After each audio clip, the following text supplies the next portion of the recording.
10 দিন অতিক্রান্ত এখনো পর্যন্ত প্লাবন পরিস্থিতি দক্ষিণবঙ্গের একাধিক জেলার বিস্তীর্ণ এলাকা। এবার প্লাবিত আমতায় বিজেপি রাজ্য সভাপতি সুকান্ত মজুমদার প্লাবিত এলাকা পরিদর্শনে যান, সেখানে গিয়ে রান্না করেন এবং আমতার জয়পুরের কুণ্ডলিয়ায় ত্রাণ শিবিরে সুকান্ত মজুমদার যান। ত্রাণ শিবিরে খাবার পরিবেশনও করেন বিজেপি রাজ্য সভাপতি।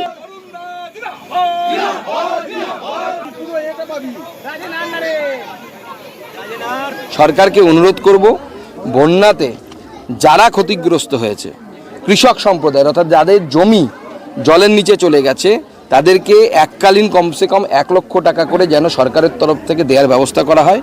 আমি মাননীয় মুখ্যমন্ত্রী মমতা বন্দ্যোপাধ্যায়ের কাছে অনুরোধ করব এবং সেখানে যেন দলবাজি না হয়।